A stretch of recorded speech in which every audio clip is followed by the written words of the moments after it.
Silencia a todas también. Vale. Eh, Buenas tardes a todos y a todas. Soy Isa Chao de Lugo y voy a moderar esta videoconferencia. Advertir que está siendo grabada, todo el que no quiera que salga su imagen con cerrar su cámara lo tiene solucionado. Voy a leer unas normas básicas para el buen desarrollo de esta reunión. No se permitirán faltas de respeto de ningún tipo. Si se produce algún tipo de descalificación o no se respeta el tema del día, se procederá a cerrar el micro a esa persona. Y si persiste, podrá ser expulsada de la reunión. Iré dando la palabra por orden de petición, según vayáis levantando la mano en el botón situado en la parte inferior de la pantalla. Si no lo encontráis, podéis pedirlo a través del chat. Cuando os nombre, aseguraros de tener el micro abierto. Dispondréis de 2 minutos. Os avisaré cuando os queden 30 segundos. Debemos evitar las repeticiones e iremos directo al grano para intentar agilizar y dar opción a más intervenciones. Daré la palabra, en primer lugar, a todas aquellas personas que intervengan por vez primera y luego, en función del tiempo restante, a las segundas y así sucesivamente. Esperamos que todo transcurra de una forma correcta y provechosa para todos y todas y empezamos dando la palabra al compañero Manuel Calinas. Adelante, Manuel. Gracias, Isa. Buenas tardes y bienvenidas y bienvenidos a este espacio de colaboración y de formación que es la voz de las plataformas del movimiento pensionista. Hoy, por desgracia, hemos de tener que recordar un asesinato machista, el que ha llevado a cabo, ha llevado a la muerte a Chloe, de 15 años, que fue asesinada por su exnovio de 17 en Orihuela, Alicante. Con ella son 42 las mujeres asesinadas en 2024 en España por sus parejas o exparejas y 1.287 desde 2003, año en que se empezó a tomar registro de estos asesinatos de violencia machista. Y siempre diremos que basta ya. Bien, pues hoy coincide, además de esa videoconferencia que ya estaba preparada, que es el 21 de noviembre, es el día elegido por las Naciones Unidas para el Día Internacional de Solidaridad con el Pueblo Palestino. También recordar que en 1975 la ONU estableció el Comité para el Ejercicio de los Derechos Inalienables del Pueblo Palestino, con el mandato de asesorar a la Asamblea sobre los programas destinados al ejercicio de los derechos inalienables del pueblo palestino, incluidos el de la libre determinación, sin injerencia extranjera, el de la independencia y la soberanía nacionales, y el de regresar a sus hogares y propiedades de los cuales fueron desalojados, fueron confiscados por el Estado israelita. Ante este derecho pisoteado, ¿cuál es el estado actual de Palestina? Tiene una solución, tiene ahora mismo pues está en una situación de terror, un genocidio premeditado. En un artículo periodístico que he recogido dice lo siguiente: todo palestino menor de 57 años, palestino-palestina, menor de 57 años, ha vivido su infancia bajo ocupación de Israel. La niñez de Gaza no es comparable con ninguna otra, no solo por el nivel de crueldad de Israel, sino por su cronicidad. Y hay unos datos escalofriantes. En este año, Israel ha lanzado 75.000 toneladas de explosivos sobre Gaza, es decir, más o menos lo equivalente a 6 bombas atómicas. Con esto nos podemos hacer una idea de la dimensión de la tragedia y del genocidio. Más de 100.000 vidas humanas perdidas, no solo por disparos y bombas, también de hambre y enfermedades. Un alto porcentaje de niños y niñas se ha atacado a las escuelas, a los hospitales. Una situación que nos predice, que no nos dice nada bueno, ni en el futuro no nos predice que haya un futuro bueno ni para Israel, ni para Palestina, ni para el resto del mundo. Bien, pues para hablarnos de la actualidad de Palestina, de cómo se vive en Palestina en estos momentos, contamos con Sausan Al-Kouli Marin, que es hija de un refugiado palestino y pertenece al movimiento de mujeres palestinas Al-Karama y al movimiento Ruta Alternativa Masar Badil. Agradecemos muchísimo a Sausan que haya podido estar aquí con nosotros y con nosotros y por lo tanto, pues nada, Sausan, cuando quieras, pues puedes comenzar. Bueno, buenas tardes a todos y a todas y muchísimas gracias, Manuel, por la presentación y al grupo colaborativo La Voz de las Plataformas por la invitación a esta actividad. Siempre es agradable saber que hay colectivos y personas que se interesan por tener una visión mucho más parcial de la causa palestina, ¿no? Más allá de lo que de la desinformación que estamos acostumbrados a recibir en los medios de comunicación de aquí de Occidente. Bueno, yo como ha dicho Manuel, mi nombre es Sausan, yo soy nacida en Sevilla, eh, soy de madre sevillana y de padre palestino. Mis abuelos son palestinos del 48, de la Nakba, que ahora después voy a explicar de qué se trata, y ellos provienen de una ciudad al norte de la Palestina histórica, que se llama Tiberíades.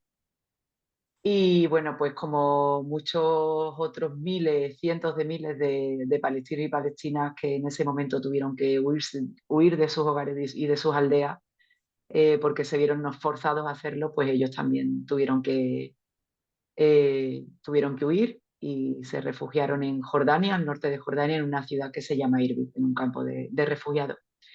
Bueno, yo pertenezco al movimiento de mujeres palestinas Al-Karama, a la ruta alternativa Masar Badil, y eso aunque no está en el cartel puesto, pero también estoy en la plataforma de solidaridad con Palestina en Sevilla, que es el colectivo, la organización que está dirigiendo la gran mayoría, la práctica totalidad de todas las movilizaciones que se están haciendo aquí en Sevilla concretamente, no solamente desde hace un año y un mes y medio, ¿no?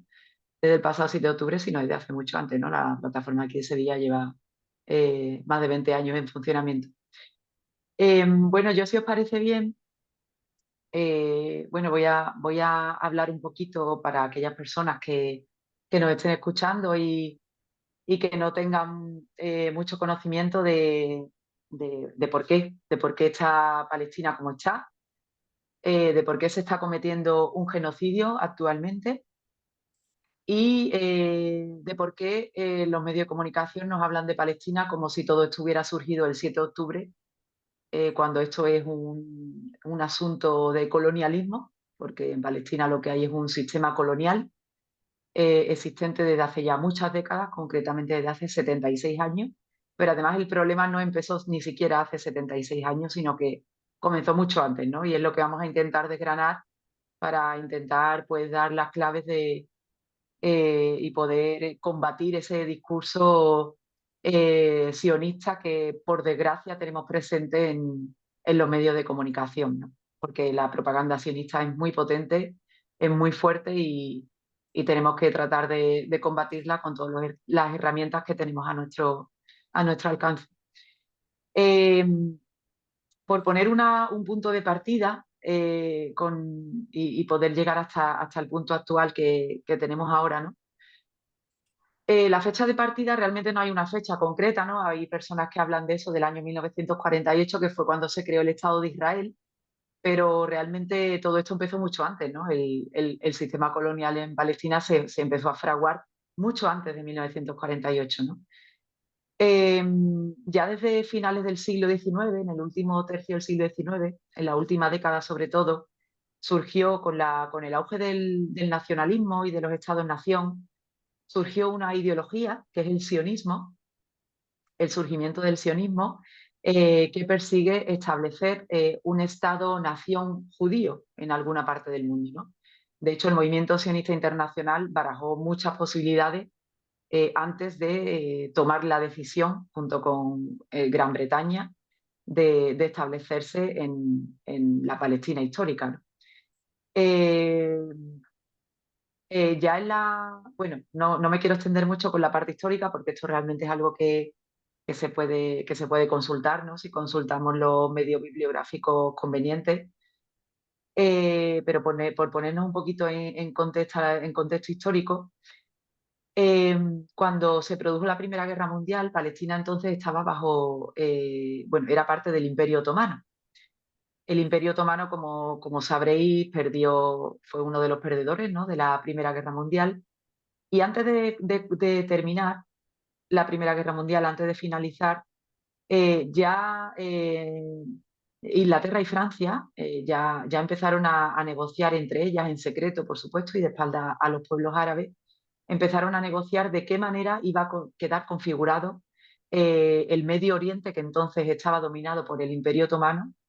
Empezaron a llegar a acuerdos, como decía, a espaldas de los pueblos árabes, de cómo iba a quedar, ¿no?, todo Oriente Medio, cómo se iban a repartir la tarta de Oriente Medio, ¿no? Y al final, pues la tarta quedó repartida de forma que Palestina, Irak y Jordania quedaban bajo manos británicas, ¿no? Y Líbano y Siria quedaban bajo manos francesas. También en el año 1917 se produjo hubo una carta que escribió el entonces ministro de Asuntos Exteriores de Gran Bretaña, el ministro Balfour. Escribió una carta que se da a conocer como la Declaración Balfour, en la que se dirigía a ese movimiento sionista internacional y le prometía un hogar judío. Un hogar judío que era un término eufemístico para decir que realmente lo que les estaba prometiendo era un Estado judío, ¿no?, como veremos más adelante. Y en el año 1922 el territorio de la Palestina histórica quedó efectivamente bajo mandato británico.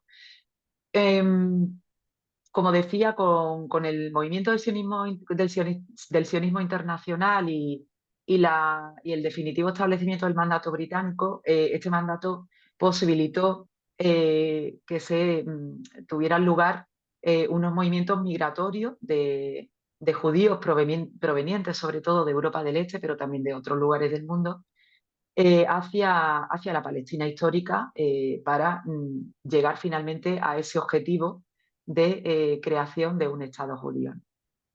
En los años 20 y 30 es cuando se dan sobre todo estos movimientos migratorios, y al mismo tiempo la población palestina pues empieza a establecer levantamientos populares importantes, porque están viendo que son movimientos migratorios que están comprando tierras a un muy bajo precio, y se están apropiando al final de los territorios y de los medios de producción de Palestina.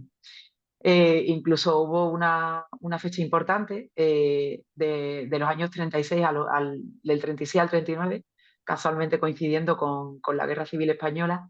Se produjo lo que los palestinos llaman la Gran Huelga, una revolución en la que se produjeron muchísimos levantamientos precisamente contra esta adquisición de tierra y esta adquisición de medios de producción por parte de los movimientos migratorios sionistas, que se están estableciendo de una forma definitiva en el territorio de la Palestina histórica.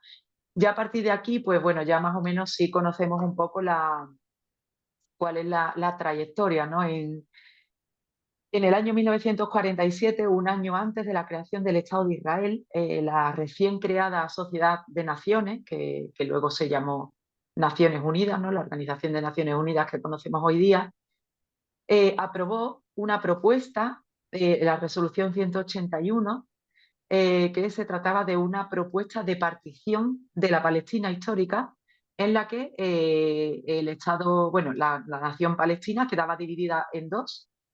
Una parte era para Israel y la otra parte era para Palestina. Ya de por sí, esta primera propuesta, que recordemos es solo una propuesta, ni siquiera se llegó a aprobar de manera definitiva, ¿no? El Estado, lo que es el Estado de Israel se declaró como Estado de forma unilateral antes de que esa propuesta fuese aprobada realmente.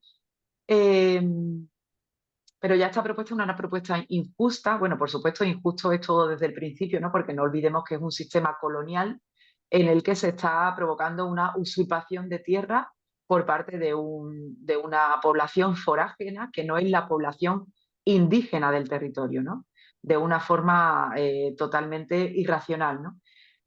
Pero además esa resolución de partición le proporciona un porcentaje de tierras a una proporción de población judía, en este caso, que no se corresponde ni mucho menos al 50%, 50%, ¿no? O sea que ya la resolución de por sí es completamente injusta, ¿no? Y en el año 1948, el 15 de mayo de 1948, es cuando tiene lugar la Nakba.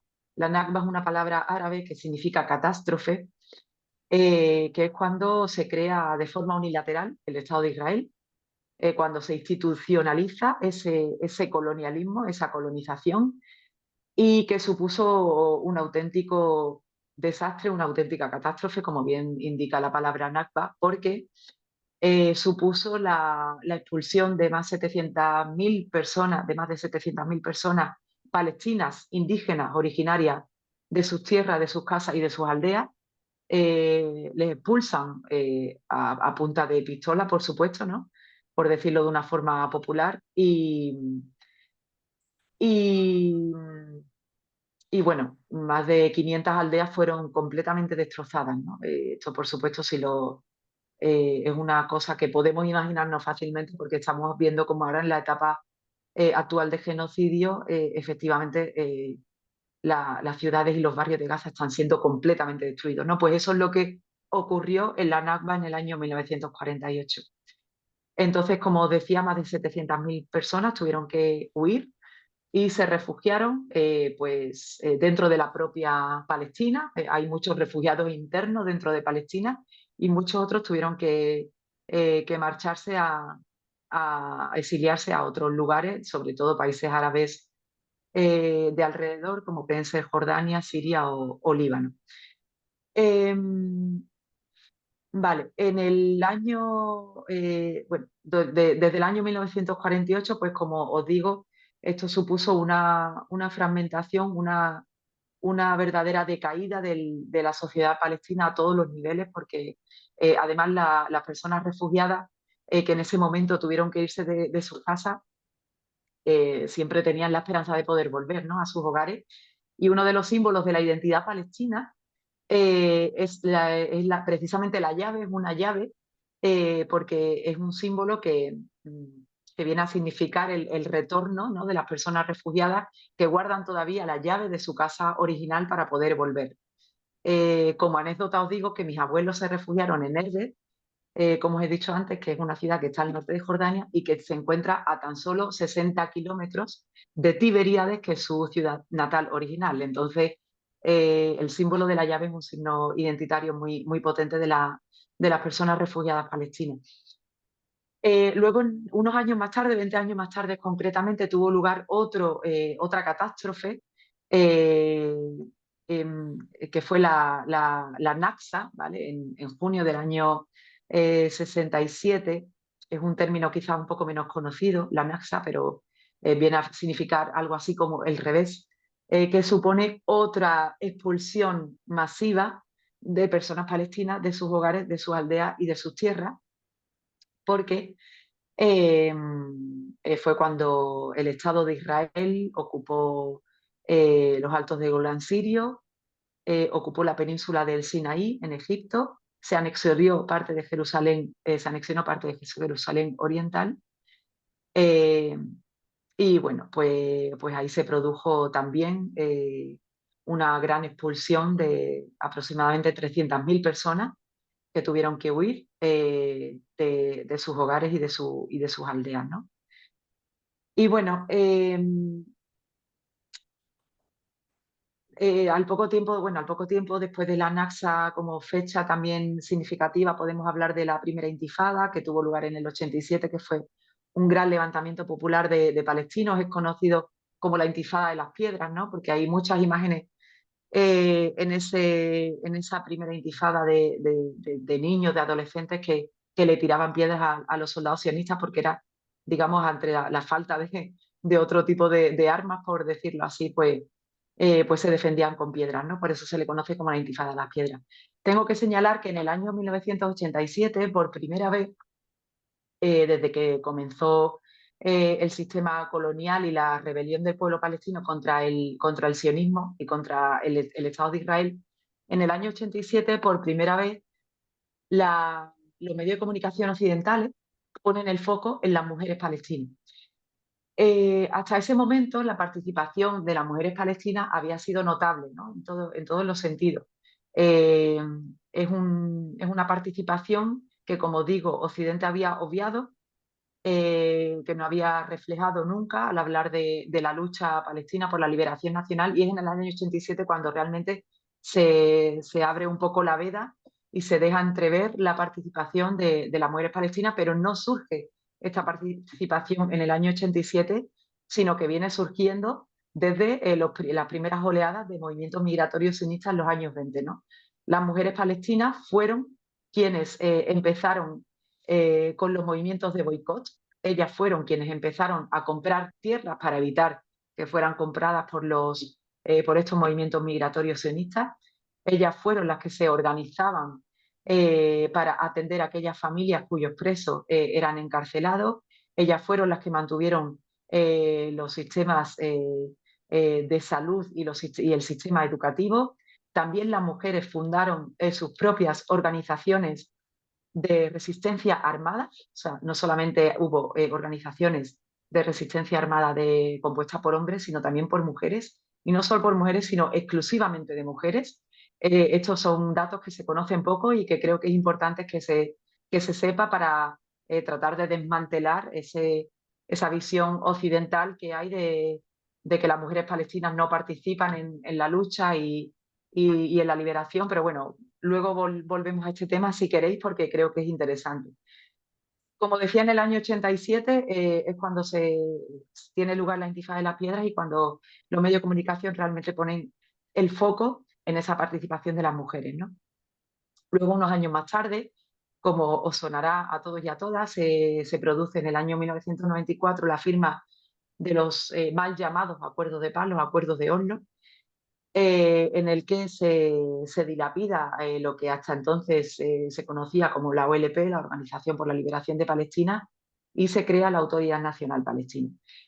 Bien, los acuerdos de Oslo fueron realmente una lapidación de las pocas posibilidades de soberanía, de posibilidades de que el pueblo palestino alcanzara una autodeterminación y una soberanía, porque realmente los acuerdos de Oslo fueron un engaño total y absoluto, mermaron cualquier posibilidad de soberanía, como os comento, y para lo único que sirvieron estos acuerdos de Oslo fue para comenzar a normalizar las relaciones del Estado de Israel con otros países del mundo.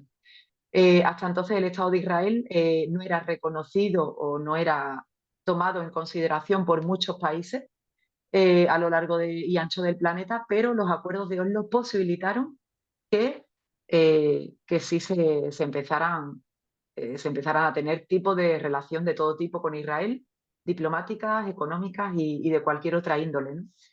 Entonces fueron realmente un engaño y una socavación de los intentos de soberanía y de autodeterminación del pueblo palestino, ¿no? Y bueno, sobre todo desde el movimiento Masar Badil, que es otro de los movimientos a los que pertenezco, hacemos mucho hincapié en esto eh, porque nos parece importante y además prácticamente ya toda la sociedad palestina echa tierra a estos acuerdos que no sirvieron para nada, sino para conceder o hacerle más concesiones al Estado de Israel, más concesión de tierras y más concesión de derechos y de absolutamente todo, ¿no?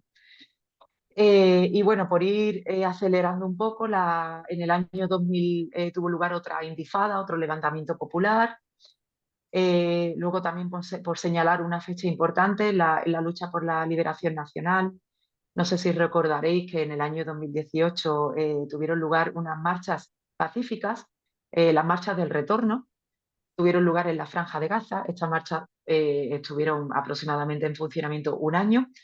Como digo, son marchas que tienen lugar de una forma completamente pacífica, o sea, aquí no hay intervención de la resistencia armada y aún así fueron absolutamente reprimidas por el ejército de Israel, resultaron asesinados y asesinadas cientos de personas y por supuesto miles de heridos también, ¿no?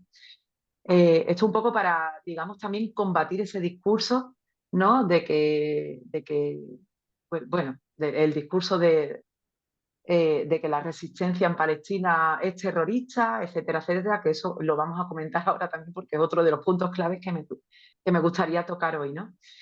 Y bueno, también hace relativamente poco, en el año 2021, pues tuvo lugar no sé si llamarlo intifada, aunque realmente dentro de la sociedad palestina se le llamó la Intifada de Jerusalén en el año 2021, que tuvo lugar un levantamiento popular también muy importante, no solamente en barrios de Jerusalén, sino en varios lugares de la Franja de Gaza y Cisjordania en apoyo a estos barrios de Jerusalén, sobre todo el barrio de Sheikh Jarrah, que es un barrio muy importante que quería ser directamente desmantelado por parte de Israel. Quería quitar definitivamente las casas que pertenecían a las familias palestinas para hacer un barrio judío, ¿no? Un barrio sionista judío.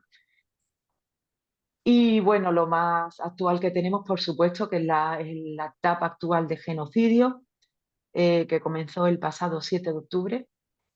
A nosotros y a nosotras, quienes estamos inmersos en el movimiento de solidaridad con Palestina y quienes somos directamente parte de la diáspora palestina, pues nos gusta hablar de etapa actual de genocidio, porque si echamos un vistazo a todo el recorrido histórico que ha tenido este sistema colonial, el genocidio es un genocidio lento que está teniendo lugar desde incluso antes de la creación del Estado de Israel, ¿no? Porque ya antes de la creación del Estado de Israel y la creación de la fuerza sionista del ejército de Israel, hubo grupos paramilitares sionistas que también asesinaban y también atacaban a las poblaciones indígenas palestinas, ¿no? Entonces realmente es un genocidio por etapas, e incluso así lo llaman historiadores israelíes antisionistas que están exiliados, no viven ya en Israel, y lo llaman así, ¿no? Etapas por genocidio por etapas, ¿no? Sí que es verdad que este genocidio actual que estamos viendo es un genocidio que está rompiendo todas las líneas rojas existentes, absolutamente todas, que no habíamos visto hasta el día de hoy, desde que Israel existe como tal, porque en tan solo un año y un mes, casi 2 meses ya de la etapa actual de genocidio, son muchísimas las personas asesinadas. De forma directa se contabilizan más de 43.000 personas asesinadas en la Franja de Gaza, pero tenemos que hacer hincapié en que son muertes directas. Ahí no entran las muertes indirectas por enfermedades y por inanición. Recordemos que uno de los genocidios más brutales que está cometiendo ahora mismo Israel en la Franja de Gaza no solamente es a través de bombardeos y a través de artillería, sino también a través de impedir la entrada de ayuda humanitaria en la Franja de Gaza, especialmente en el norte de la Franja de Gaza, donde la gente está muriendo literalmente de hambre.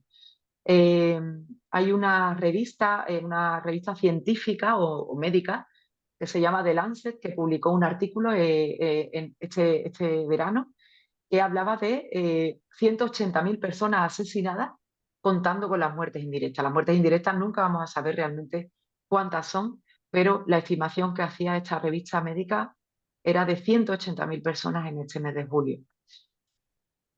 Por supuesto, tenemos que hablar de destrucción de todo tipo de infraestructura, de comercios, de panadería, de todo, ¿no? De instalaciones eléctricas, de hospitales, de centros médicos, de escuelas, de universidades, de mezquitas, de centros religiosos, no solamente mezquitas, también de iglesias, carreteras, edificios de vivienda, en fin, lo estamos viendo, ¿no? Lo estamos viendo en los medios de comunicación. Por desgracia, la Franja de Gaza ya no es tan noticia como lo ha sido en los primeros meses de genocidio, pero a poco que sigamos un poco los medios o a los periodistas, a los periodistas gazatíes que están sobre el terreno, vemos que el genocidio sigue, que el genocidio continúa, que continúan las masacres, que cada día continúan asesinando a decenas de personas en la Franja de Gaza sobre todo, aunque no tenemos que olvidar de mencionar a Cisjordania, donde también la limpieza étnica está siendo mucho más brutal que antes del 7 de octubre. Y bueno, esto un poco por ponernos en contexto histórico, ¿no? En contexto histórico con todo esto, ¿no?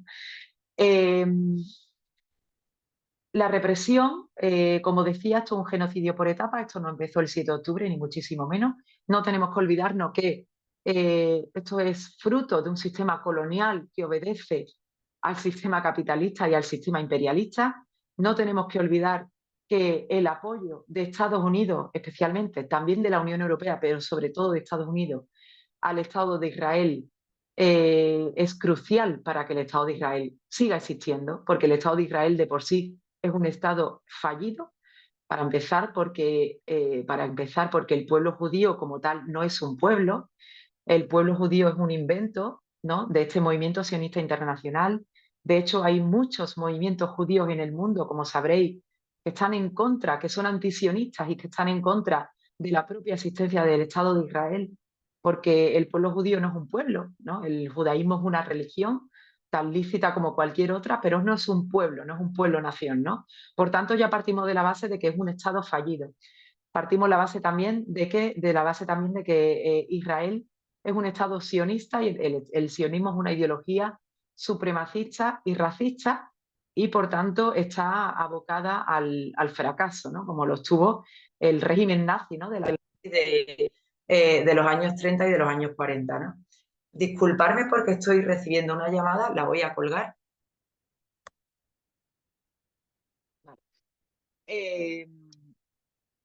Partimos de esa base, ¿no?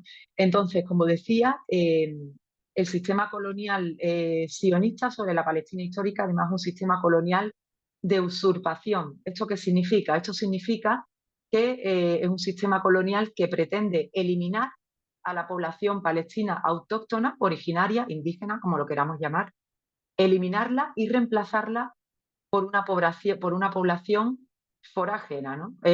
Foránea, perdón. En este caso, si preguntamos a cualquier persona eh, que vive en Israel, cualquier persona que vive en Israel, todas tienen una doble nacionalidad, ¿no? El propio Netanyahu ni siquiera es nacido en Israel, es nacido en Ucrania, ¿no? Y así podemos ir desgranando a todos los que conforman el Ejecutivo de Israel, en el que ninguno es realmente israelí, sino que todos tienen una doble nacionalidad, ¿no? Como iba diciendo, para no perderme mucho, y voy a intentar acortar para que creo que ya llevo como media hora hablando o casi, para que no se haga muy pesado y dar palabra a las preguntas de los asistentes, que creo que al final es lo más interesante, ¿no?, el debate y demás. Pero bueno, por ir terminando, no quería dejar de terminar sin dejar de hablar de la represión sistemática que sufre el pueblo palestino desde hace décadas, ¿no?, como nos ha apuntado, represión sistemática, y aquí sí me gustaría hacer hincapié también en Cisjordania, porque es verdad que se habla muchísimo de la Franja de Gaza con este genocidio que estamos viendo actual, pero la represión en Cisjordania está viviendo unos niveles que tampoco habíamos visto hasta antes del 7 de octubre.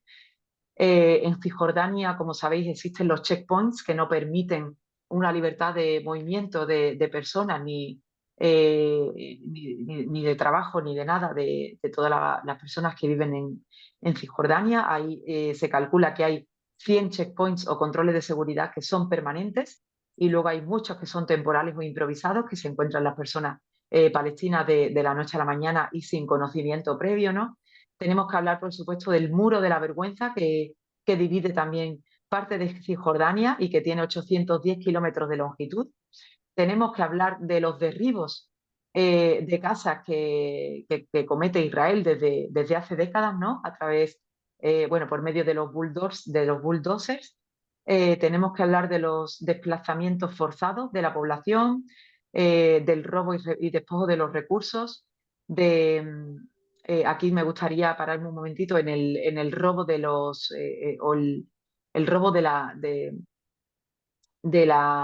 las posibilidades de producción a través de la agricultura y de la pesca, ¿vale? Son muy conocidas esas imágenes de bulldozers que arrancan olivos en Cisjordania, para que los agricultores palestinos no puedan cultivar sus olivos, y son muy conocidas también las agresiones. Bueno, ahora desde hace más de un año en la Franja de Gaza los pescadores evidentemente no pueden salir a faenar, pero antes de que se produjera esto, los pescadores salían a faenar en la Franja de Gaza y eran constantemente atacados por los barcos sionistas y confiscados sus barcos de pesca para que no pudieran desarrollar su producción, ¿no?, su medio de vida. Y bueno, también me gustaría decir que la Franja de Gaza, para quien no lo sepa, aunque yo creo que aquí los asistentes probablemente lo sabrán, la Franja de Gaza es un territorio que sufre un bloqueo brutal, un bloqueo por tierra, mar y aire. De hecho, no en vano a la Franja de Gaza se le conoce como la la mayor cárcel a cielo abierto del mundo, porque no existe libertad ni de movimiento, o sea, ni de mercancías ni de personas. En la Franja de Gaza no puede entrar ni salir nadie, a no ser que sea con un permiso muy específico por una enfermedad o por algo muy grave, por un permiso que tiene que otorgar el Estado de Israel. Y este bloqueo brutal de la Franja de Gaza existe desde el año 2007. O sea, desde el año 2007 la Franja de Gaza, un territorio de apenas 365 kilómetros cuadrados y donde habitan 2 millones de personas aproximadamente, es uno de los territorios del mundo con una mayor densidad de población, donde además el agua no es potable porque el ejército de Israel no permite que el agua sea potable. A causa de esta falta de potabilidad del agua, es uno de los territorios del mundo con un mayor nivel de de problemas cancerígenos de la población, etcétera, etcétera, ¿no? Y bueno, las ofensivas cíclicas sobre la Franja de Gaza son continuas desde el año 2008 hasta el día de hoy, pero como digo, el nivel de destrucción que estamos viendo en la actualidad no tiene precedentes, ¿no? Y bueno, ya por terminar, y ya dejo que los compañeros y las compañeras puedan intervenir, me gustaría hablar bueno, pues de la resistencia, ¿no? De la resistencia en toda la Palestina histórica. Aquí en los medios de comunicación, no solamente aquí en España, sino en todo el mundo occidental, nos hablan de Hamás como si fuera un grupo terrorista. De hecho, está catalogado, ¿no?, como grupo terrorista por parte de Israel y de Estados Unidos, y no sé si también de la Unión Europea, creo que sí. Hay muchos otros movimientos, partidos políticos en Palestina que están considerados, ¿no?, como grupos terroristas cuando no dejan de ser un partido político. Y aquí se equipara a la resistencia, ¿no?, a la resistencia armada, concretamente con grupos terroristas, ¿no? No tenemos que olvidar que la propia Carta de las Naciones Unidas, las propias Naciones Unidas aprobaron una resolución, que es la resolución 3070, que reconoce que todos los pueblos que están sufriendo una ocupación extranjera tienen derecho a defenderse por todas las vías posibles, incluidas las vías de las armas. Por tanto, la resistencia armada en Palestina es una resistencia que no solamente es legítima, sino que además es legal, ¿no? Y que, por supuesto, no podemos permitir, no podemos dejar que los medios de comunicación occidentales llamen a la resistencia grupos terroristas, porque no es terrorismo, porque es resistencia y es una forma lícita de enfrentar a esa ocupación, a ese colonialismo y a esa injerencia extranjera, ¿no? Además, antes, cuando os he hablado de las marchas de la dignidad, he hecho mucho hincapié en que era una resistencia pacífica, porque aunque se trate de una resistencia pacífica, Israel igualmente ataca e Israel igualmente masacra, ¿no? Igualmente asesina, y da igual, ¿no?, que sea una resistencia pacífica o armada. A Israel le da exactamente lo mismo, porque Israel, a fin de cuentas, lo que persigue es liquidar al mayor número de palestinos y palestinas posible, ¿no? Lo que pasa es que se utiliza ese argumento de que la resistencia en Palestina es terrorismo, y no es terrorismo, ¿no? Mucho más lejos de la realidad, ¿no? Entonces, desde la diáspora palestina, de los movimientos de solidaridad con Palestina, hacemos mucho hincapié en esto, porque tenemos que normalizar esa resistencia, ¿no? Al igual que en muchos procesos colonizadores que hemos visto a lo largo de la historia, ¿no? En los que no se nos ocurriría llamar terrorismo a los grupos indígenas que pretenden defenderse de la injerencia extranjera, tampoco podemos llamar terrorismo a los grupos armados palestinos que también están intentando defender lo suyo y defenderse de esa injerencia extranjera. Y bueno, yo seguramente podría decir muchas más cosas, pero no quiero aburrir, así que voy a dejarlo por el momento y os dejo la palabra a vosotros y a vosotras. Muchas gracias. Muchas gracias, Ausan. Yo creo que podemos darle un aplauso porque se lo merece, por la gran exposición que nos ha dado. Bien, podéis ir levantando la mano para pedir para pedir palabra, ¿vale? No hay manos levantadas. Perdonad un momento. Isa, cuando pueda me da la palabra. Vale, Si Nelson, está adelante. amable. ¿Sí? ¿Ya? Sí, adelante, Nelson. Bueno, muchas gracias. Primero, estoy admirado con la intervención de Sausan por el esbozo histórico que nos hace sobre el comportamiento de su pueblo palestino. Y de verdad que precisa cosas fundamentales y existenciales, como el hecho de saber que a una violencia reaccionaria hay que oponer una violencia revolucionaria. Y es lo que yo puedo encontrar en estos movimientos que han sido catalogados de terroristas a nivel mundial. Y me arma de mucho valor porque comparto con la posición asumida por el presidente de Colombia, Gustavo Petro, al cerrar negociaciones con Israel por ese acto genocida que está cometiendo y que ha cometido contra todos los palestinos, apoyado precisamente por los gringos, por los norteamericanos, por el capitalismo y el imperialismo.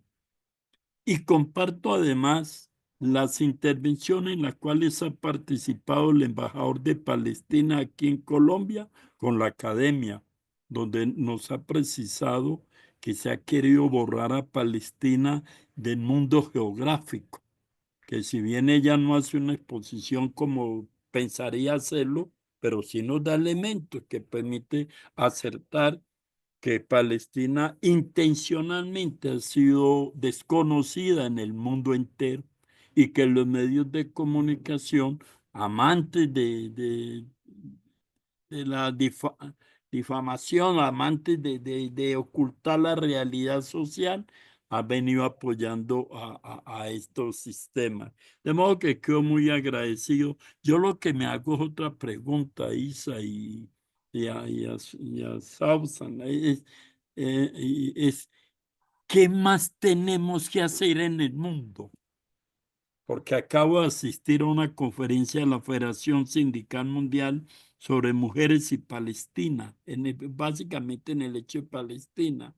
Y me llama la atención, ¿qué más nos falta? ¿Qué creerían los palestinos que le pueda suceder y en qué los podemos acompañar? Muchas gracias.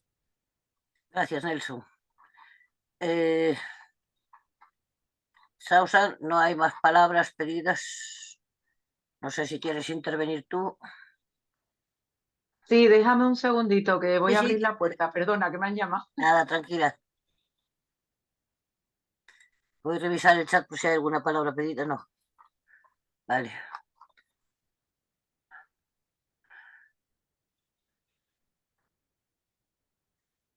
Vale, ya estoy. Ahora pongo la cámara, disculpadme. Nada, tranquila, no te preocupes. Bueno, Nelson, la verdad es que me complace la pregunta, bueno, la pregunta o la reflexión, como queramos llamarlo, porque es muy oportuna, ¿no? Muchas veces cuando estamos hablando del tema de Palestina, ¿no? La primera pregunta que se le viene a la gente a la cabeza es, bueno, ¿y nosotros qué podemos hacer, ¿no? ¿Qué más podemos hacer, ¿no? Desde esta otra parte del mundo o desde el otro lado del charco, como solemos decir, como tú que estás allí en Colombia. Y por cierto, tengo que decir, ya que has mencionado al presidente colombiano, a Gustavo Petro, es uno de los pocos presidentes del mundo entero que ha tenido la valentía de hablar en favor del pueblo palestino, que ha tenido la valentía de romper ciertas relaciones comerciales con el Estado de Israel. Y bueno, eso es de admirar, ¿no? Es de admirar porque precisamente Colombia, no me voy a meter, por supuesto, a hablar de la historia de Colombia, pero sabemos que allí el pueblo colombiano tiene un largo recorrido y muchas enseñanzas que aportarnos al resto de los pueblos del mundo con respecto a la lucha precisamente a esos intereses, ¿no? Imperialistas y capitalistas, ¿no? Entonces, para mí es un honor que tengamos bueno, pues a este perfil de asistentes en esta charla, ¿no? Y como decía el presidente colombiano, pues ha sido de los poquitos que han tenido la valentía dentro de los países de lo que ahora venimos a llamar el sur global, ¿no? Países como Colombia, como por ejemplo Sudáfrica, con esa demanda que interpuso por genocidio a la Corte Penal Internacional, etcétera, etcétera, ¿no? Y bueno, pues ¿qué podemos hacer desde aquí? Bueno, aquí concretamente en el Estado español, ¿vale? Donde, los movimientos de solidaridad con Palestina, donde se centran sobre todo, es en presionar a nuestro gobierno, al gobierno de Pedro Sánchez, eh, para que corte relaciones de una vez por todas con Israel, empezando por el embargo de armas empezando por el embargo de armas, perdón, y terminando por cortar cualquier tipo de relación. ¿Por qué? Pues es muy sencillo, ¿no? Porque un país democrático no puede tener relaciones, si realmente se considera un país democrático, no debería tener relaciones con un Estado que está cometiendo un genocidio. O sea, es que tampoco es tan difícil de entender, ¿no? Las campañas que se están haciendo aquí en el Estado español van en ese sentido, ¿no? En exigir esta ruptura de relaciones, ¿no? Y parece que no, pero se van dando pasos, ¿eh? Si no fuera por la cantidad de movilizaciones, disculparme que hable del Estado español en general, porque es lo que vivimos la mayoría de los que estamos aquí hoy, pero al igual que hablamos de aquí, podemos hablar de cualquier otro lugar donde se están produciendo movilizaciones masivas en favor de Palestina, ¿no? De hecho, estamos viendo cómo en este último año el nivel de movilizaciones en favor de Palestina ha crecido exponencialmente en todos los lugares del planeta, ¿no? Y me atrevería a decir que incluso más en los países occidentales, donde existe una mayor connivencia con ese Estado genocida de Israel por parte de nuestros gobiernos, ¿no? Si no se hubieran producido en España el nivel de movilizaciones que son, si no recuerdo mal, son más de 4.000 movilizaciones las que se han producido desde el pasado 7 de octubre del año pasado, eh, os puedo asegurar que el gobierno español, a pesar de que las declaraciones que ha hecho el gobierno español son totalmente tibias y carentes de contenido, pero si no se hubiese producido, como decía, este nivel de movilizaciones masivas, el gobierno español ni tan siquiera se habría eh, posicionado, ni siquiera de forma tibia, con el pueblo palestino, ¿no? No que se haya posicionado con el pueblo palestino, porque ya os digo, al final las palabras se las lleva el viento y lo que cuentan son las acciones, y para que realmente el gobierno español se posicionara con el pueblo palestino tendría que cortar definitivamente relaciones con el Estado de Israel. Pero se han conseguido cosas, ¿no? Por ejemplo, ha habido eh, barcos cargados de armamento israelí procedente de Estados Unidos, sobre todo, ¿vale? Y que iban a hacer una parada técnica en aguas españolas, y la presión del movimiento de solidaridad con Palestina lo ha impedido, ¿no? En muchos casos, ¿no? En algunos no se ha conseguido, pero en muchos otros casos se ha impedido que esos barcos cargados con armamento tuvieran parada en aguas españolas, ¿no? Por poner un ejemplo, ¿no? Luego el gobierno ha dado pasos muy tibios, ¿no? Como decía, con ese reconocimiento de los dos estados, que desde luego para nosotros el reconocimiento de los dos estados no tiene ningún valor. El reconocimiento de los dos estados lo que hace a fin de cuentas es reconocer el Estado de Israel. Pero si no se hubieran producido, a fin de cuentas el nivel de movilizaciones es un termómetro, ¿no? Es un termómetro que permite saber hasta qué punto la sociedad civil está o no está a favor de una cosa en concreto, ¿no? En este caso del fin del genocidio y del fin del fin de las masacres en Palestina, ¿no? Entonces ese termómetro permite saber a los gobiernos hasta dónde pueden llegar, ¿no? Y en el caso español, pues hemos visto que aunque los pasos que ha dado el gobierno han sido muy tibios, pero se han conseguido algunas cositas, ¿no? Luego también a nivel de universidades, ¿no? Con esas campañas de estudiantes que se han producido en todo el planeta, surgiendo precisamente en Estados Unidos, donde ha habido un movimiento estudiantil muy potente, pero que se ha trasladado además a otros lugares del mundo, incluido España, ¿no? En España también muchas de esas acampadas universitarias que tuvieron lugar hace unos meses consiguieron que las universidades cortaran relaciones universitarias, ¿no? Relaciones de programas de investigación y este tipo de cosas con otras universidades israelíes, ¿no? Entonces, realmente sí se pueden hacer cosas, ¿no? La presión popular sí funciona. Y luego hay muchas otras acciones, ¿no? Como son las acciones de boicot, ¿no? Ya en el ámbito quizás más individual, podemos hacer campañas de boicot para no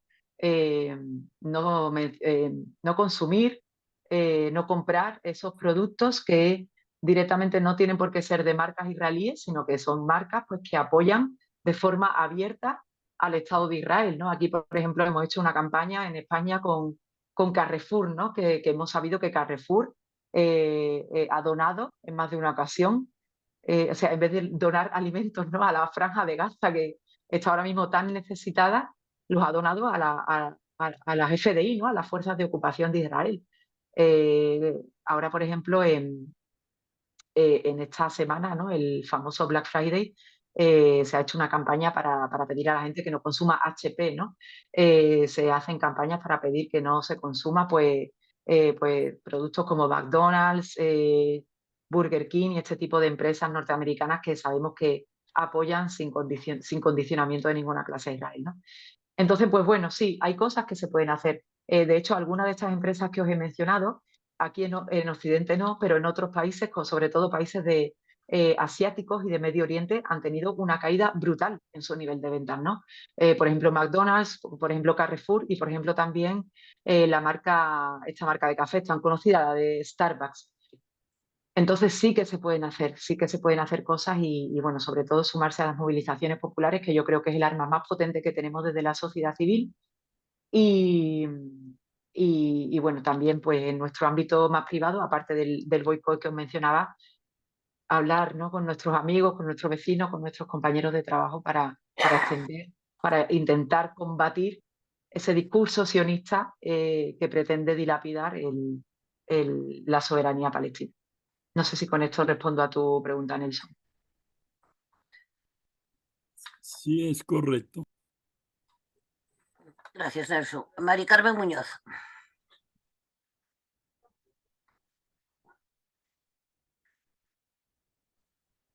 Hola, Hola. muchas gracias, Isa, por tu explicación. Yo quería preguntarte, bueno, dada la respuesta tan, no sé, increíblemente decepcionante del mundo general ante el genocidio, pues que salvo algunos países, pues como Yemen, por ejemplo, que están pues apoyando firmemente, pero pues lo que más abunda son pues el apoyo a Israel del mundo yanqui y de bueno incluso de parte del mundo árabe como Marruecos, y la indiferencia o el apoyo también de la Unión Europea y bueno el resto del mundo pues indiferente. Yo quería preguntarte qué puede esperar Palestina del mundo árabe, o a lo mejor no se puede esperar nada como, no sé, como pueblo originario, sino va más bien por cada país, cómo responde a cada país. Esa era mi pregunta. Gracias, Mari Carmen. Sausan. Bueno, la verdad es que efectivamente, ¿no? Cuando hablamos de la vergüenza, ¿no? De la actuación de los países occidentales, no nos tenemos que olvidar precisamente también de los países árabes, ¿no? Y los palestinos, el pueblo palestino, a quien primero reprochan su falta de apoyo es precisamente a los gobiernos árabes, ¿no? Cuidado porque tenemos que hablar siempre de gobiernos. Por supuesto, las poblaciones de los países árabes vecinos están completamente a favor de la causa palestina sin ningún tipo de fisura. De hecho, hemos visto movilizaciones en países vecinos de Palestina que son mastodónticas, ¿no? De incluso de millones de personas, una barbaridad, ¿no? Y sí, efectivamente hay países que tenemos que mencionar, como has dicho tú, Mari Carmen, como Yemen, que está haciendo una resistencia ejemplar con esos ataques que está haciendo en el Mar Rojo de todas aquellas embarcaciones, de todos aquellos buques que llevan mercancías al puerto de Ashdod en la Palestina histórica, en Israel. También, por supuesto, tenemos que mencionar a otros países que sí que de alguna manera están apoyando Palestina, como puede ser Siria, Irak de forma parcial. En Irak el gobierno no, pero sí parte de algunos partidos políticos que también tienen brazos armados que también están haciendo acciones de resistencia, etcétera, ¿no? Y por supuesto también en Siria. Pero efectivamente la gran mayoría de los gobiernos árabes, no tenemos que olvidarnos que son gobiernos oligarcas que responden también a intereses imperialistas, que precisamente han sido apoyados siempre por Estados Unidos. Estados Unidos al final está prácticamente detrás de todos estos movimientos, ¿no? Como ocurre también en América Latina, pues también ocurre en el mundo árabe, ¿no? El sostenimiento y el apoyo de esos regímenes oligarcas que obedecen a esos intereses imperialistas y que reprimen, ¿no? cualquier esbozo de movimientos y de levantamientos populares, ¿no? ¿Qué puede esperar Palestina del mundo árabe? De los gobiernos árabes puede esperar poca cosa, efectivamente, pero además esto es muy contradictorio porque si estudiamos un poquito a fondo lo que es el movimiento sionista, el sionismo, sobre todo en su ala más radical, el sionismo de por sí es bastante radical, ¿no? Pero dentro del ejecutivo sionista, como sabéis, hay posiciones más radicales que otras, y los sionistas más radicales eh, no hablan de un Estados Unidos, de un Estado judío, perdón, dentro de los límites actuales de Palestina, sino que pretenden expandirse mucho más allá, ¿no? Para el movimiento sionista, la creación del Estado judío no se limita a Palestina, sino que pretende ampliarse hacia Egipto, hacia Siria, hacia Líbano y hacia Irak, ¿vale? Entonces, ¿qué es lo que pasa? Por cierto, he olvidado mencionar a Líbano, que ahora, por favor, que no se me olvide mencionar a Líbano. Egipto, por ejemplo, es un ejemplo de país árabe que apoya absolutamente sin ningún tipo de fisuras a Israel. Solamente hubo una pequeña época de un par de años o tres, cuando se cayó el régimen de Mubarak, a raíz de recordaréis las primaveras árabes del año 2011, cayó el régimen de Mubarak. Surgió un periodo transitorio en el que los hermanos musulmanes gobernaron Egipto.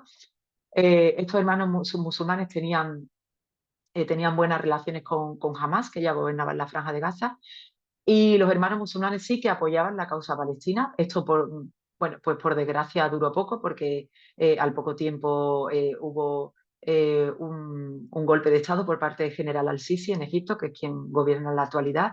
Y desde que gobierna de nuevo el general al-Sisi en Egipto, pues no se puede esperar absolutamente ningún apoyo por parte de Egipto, ¿no?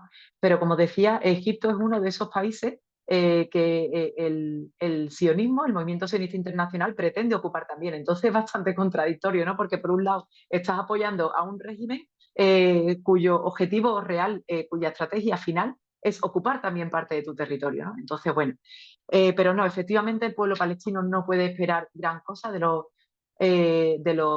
gobiernos oligarcas árabes, a menos que haya, por supuesto, un cambio de paradigma en esos gobiernos oligarcas, es decir, que caigan directamente, ¿no? Y que realmente sean los movimientos populares los que consigan que haya elecciones democráticas y sean otros gobiernos los que dirijan estos países.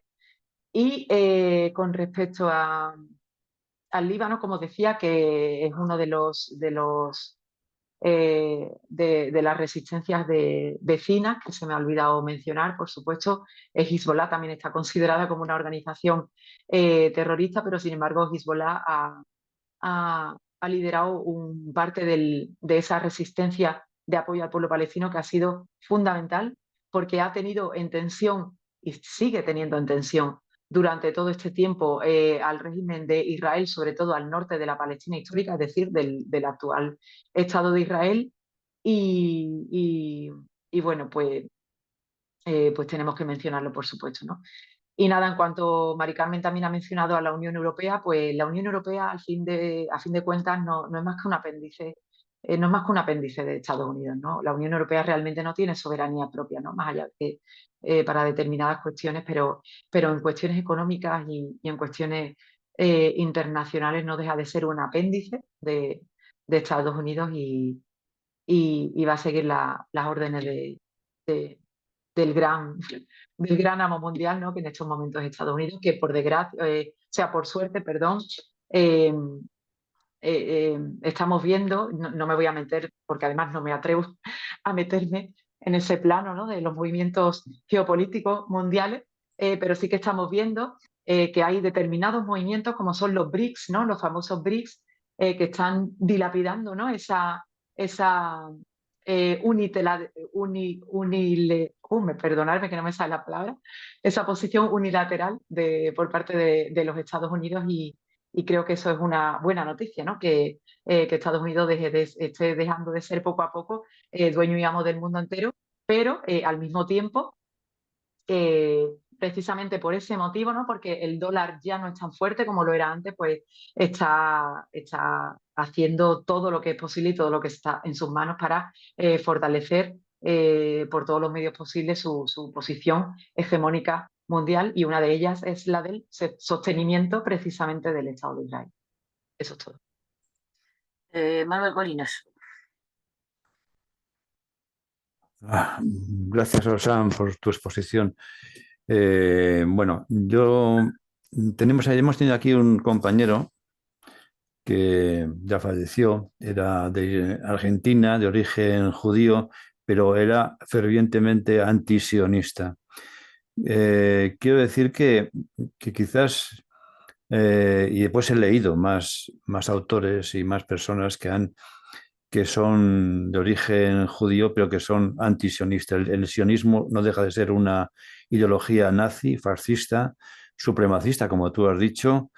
Y recuerdo que estas ideologías y estos regímenes, que al final es sustentar un colonialismo, pues han fracasado en la mayoría de los sitios y han derrocado a Estados Unidos y en muchos casos, por ejemplo, en Vietnam, ¿no? Vietnam ha sido un ejemplo de cómo la propia población ya no soportaba la corrupción y todo este intervencionismo de Estados Unidos, como Sudáfrica, que también es otro país que ha luchado contra el apartheid y al final, y después de fuertes represiones, muertes, cárceles y demás, consiguieron por fin liberarse.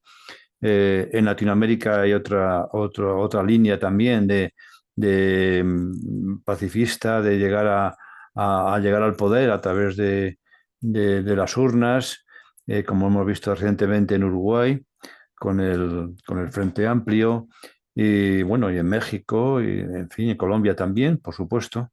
Entonces, yo creo que, bueno, es una reflexión, pero también una pregunta, sobre tu opinión sobre incidir en que el pueblo el pueblo que está viviendo en Israel no tiene por qué ser forzosamente todas las personas sionistas.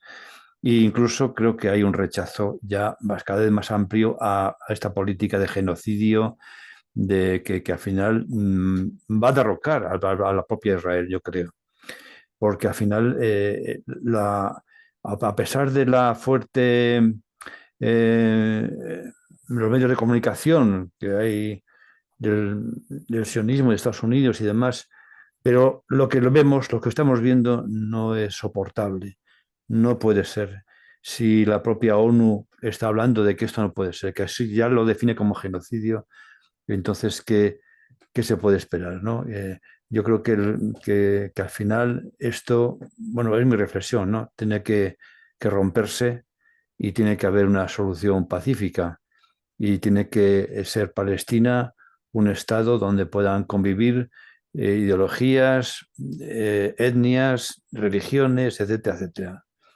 Bueno, es mi reflexión. 30 segundos. Ya termina. Vale. Ahí está Isa controlando. Vale, pues sí, muy oportuna tu pregunta, Manuel. A ver, sí, efectivamente, como bien has mencionado, hemos visto cómo sistemas coloniales, ¿no? Han caído a lo largo de la historia, como es el caso de Sudáfrica. Además, el caso de Sudáfrica, pese a tener muchas, por supuesto, cada caso histórico tiene sus propias características, ¿no? Pero en Sudáfrica también el sistema colonial que existía era un sistema colonial de usurpación, ¿no? Que pretendía sustituir a la población autóctona, en este caso la población negra autóctona, por población blanca, ¿no? De raza aria, ¿no? Y se produjo efectivamente un derrocamiento del sistema de apartheid. Y bueno, tenemos muchos otros casos, ¿no? El caso de Argelia también, que consiguió derrocar al colonialismo francés en su momento, después de muchos años y muchas bajas sufridas por el pueblo argelino. Y bueno, en cuanto a lo que has mencionado del pueblo de Israel, mira, hay un historiador muy conocido, que seguramente te sonará, que es Ilan Pappé. Ilan Pappé es un historiador israelí él no vive en Israel, él ha recibido amenazas de muerte de todo tipo por los propios sistemas de Israel, bueno, no sé si ejército o gobierno, no sabría cómo llamarlo. Pero este es un historiador que ha escrito mucha materia sobre historia palestina y da muchas conferencias, tiene muchos artículos publicados. Y a mí me llamó, bueno, uno de los artículos que más recientes que tiene, justo cuando comenzó este 7 de octubre, ¿no? Él hacía, no sé si recordáis que en los medios de comunicación, antes de que empezara en la etapa actual de genocidio, antes del 7 de octubre, hubo unas movilizaciones populares fuertes en Israel porque el gobierno de Netanyahu pretendía implantar un sistema judicial que, digamos, no sabría describirlo exactamente, ¿vale? Perdonadme la ignorancia en este aspecto, pero pretendía hacer una reforma del sistema judicial que hacía que el poder político estuviera más blindado, ¿no? De cara al sistema judicial, como unir un poco más los dos poderes, ¿no? El poder político y judicial. Entonces, hubo muchas manifestaciones en Israel para protestar contra esta reforma judicial que finalmente creo que no se llegó a implantar, ¿no? Entonces, Ilan Pappé habla de dos partes, ¿no? Dos partes de la sociedad israelí, ¿no? Está la parte más progresista, ¿no? Que cree más en la democracia, y luego está la parte pues más fascista, ¿no? Y más derechosa, ¿no? Sin embargo, Ilan Pappé habla de que ninguna de esas dos partes, ni la progresista ni la más extremista de extrema derecha, ninguna de las dos considera la ocupación de Palestina como un problema. O sea, la ocupación del pueblo palestino es invisible para Israel, ¿no? Obviamente no podemos hablar de todo el mundo. Hay personas de Israel que también son perfectamente conscientes de la ocupación de Palestina y que están en contra, ¿no? Por desgracia no son movimientos generalizados y este historiador hablaba de que la ocupación es como si no existiera, ¿no? Como si no fuera un problema para ninguna de esas dos partes de la sociedad israelí. Pero ocurre el 7 de octubre, donde Hamas lleva a cabo estos ataques, ¿no? En una parte del territorio de Israel que está pegada a la Franja de Gaza y que además es territorio, es un terreno militar. Es curioso cómo en un terreno militar se está celebrando un festival por la paz, ¿no? No deja de llamar la atención, por lo menos a mí no me deja de llamar la atención. Y el problema de la ocupación les estalla a la cara, tanto a los israelíes, que son más progresistas, como a los que no lo son, ¿no? Sí que tenemos constancia de que desde el 7 de octubre hay muchísimos israelíes. Os comentaba al principio que la inmensa mayoría de los israelíes tienen doble nacionalidad y tienen la posibilidad de viajar fuera, ¿no? Y de establecerse en otro sitio. Muchísimos israelíes de ese ala, digamos, más progresista, se han ido de Israel, ¿no? Se han ido, siempre, por supuesto, tienen la posibilidad de volver porque tienen esa doble nacionalidad, ¿no? No como los millones de refugiados palestinos que hay repartidos a lo largo y ancho del planeta que no tienen esa posibilidad, no tienen ese derecho establecido al retorno, ¿no? Pero sí que es cierto que muchos han huido. Los que están ahora mismo, no sabría decirte, Manuel, por desgracia mi conocimiento de la sociedad israelí no llega hasta, es bastante escaso, ¿no? Y tampoco he tenido nunca la oportunidad de estar en la Palestina histórica. Yo solamente he viajado a la Franja de Gaza una sola vez, pero nunca he estado en Cisjordania y nunca he pisado suelo del actual Estado israelí, de la Palestina histórica. Pero sí que tengo compañeros del mundo de la solidaridad, concretamente además aquí mismo en Sevilla tenemos varios compañeros que han pisado Israel y que han pisado Cisjordania, que han estado allí muchas veces. Y por desgracia, como decía, pues para la sociedad israelí el problema de la ocupación nunca ha sido un problema realmente, a excepción, por supuesto, de determinadas personas y de determinados colectivos que sí lo son, pero por desgracia no son la mayoría, ¿no?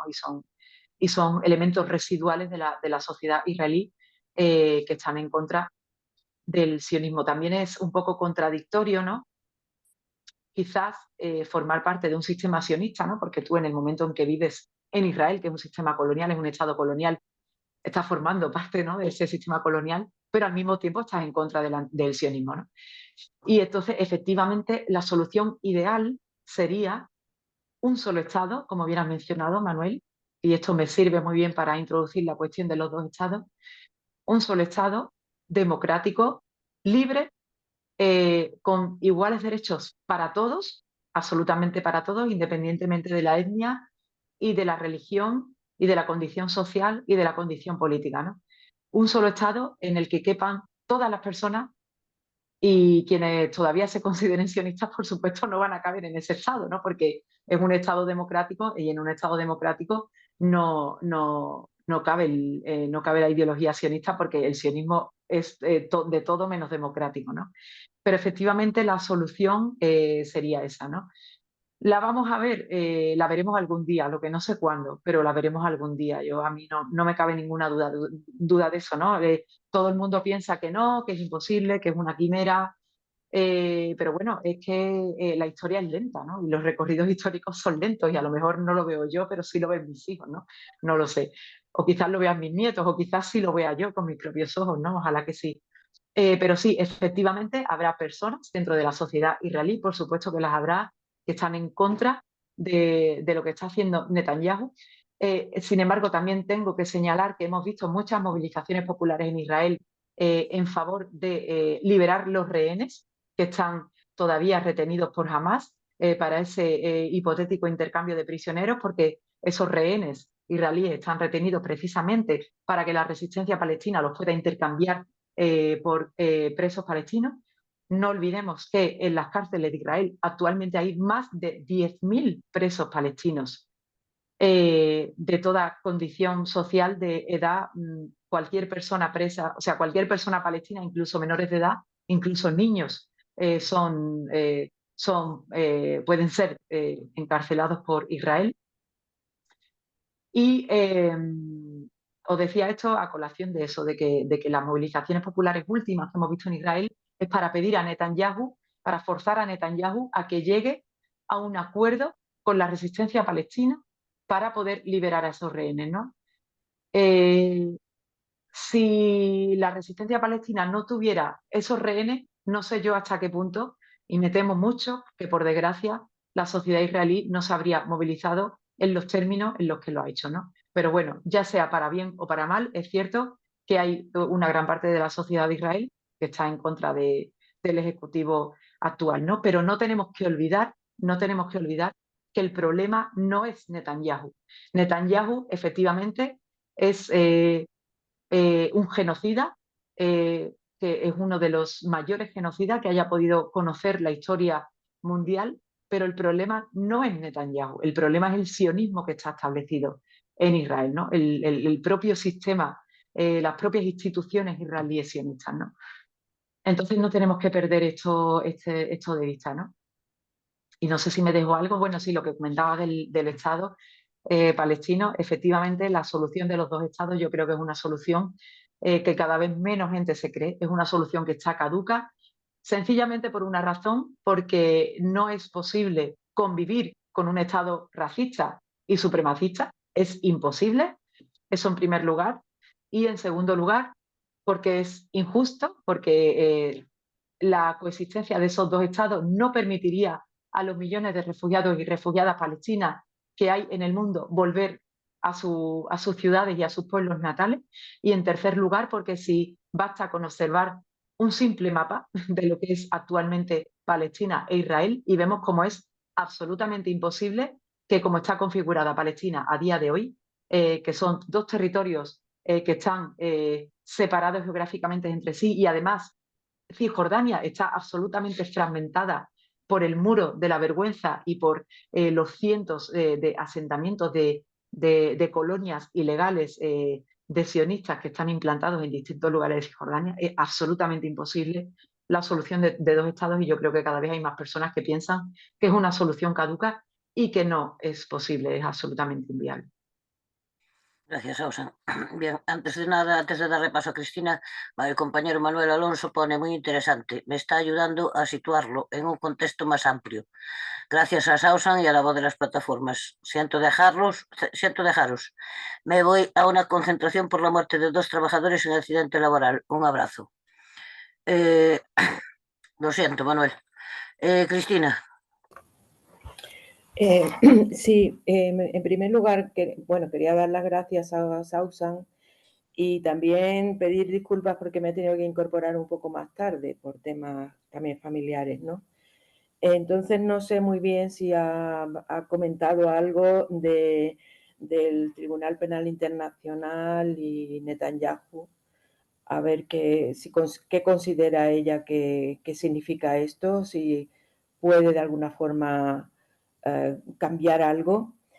Y luego yo quería hacer una reflexión sobre la figura también de Joe Biden, ¿no? Porque yo creo que es el presidente de Estados Unidos que ha permitido más crímenes de guerra por parte de otro Estado como Israel, con una complicidad intachable, digamos, ¿no? Entre comillas. Porque, bueno, sus vetos en Naciones Unidas han sido constantes. Yo incluso pienso que puede ser que haya perdido parte de su campaña la habrá perdido en parte también porque ha habido mucha gente que ha desistido de votar a una persona como esta, que ha incrementado la venta de armas a Israel, que ha dado enormes fondos económicos, que su apoyo diplomático ha sido inquebrantable y absoluto, ¿no? Y muy manifiesto. Y bueno, pienso yo, este hombre no se le juzgará por el legado que deja. Porque yo me da la impresión de que hay aquí como una escala, ¿no? Estados Unidos es responsable inmediato. Luego Europa tiene su parte de responsabilidad porque el protocolo este que tiene de comercio preferente con países como Israel o como Marruecos, etcétera, ¿no? En el artículo 1 obliga al cumplimiento de los derechos humanos en estos países.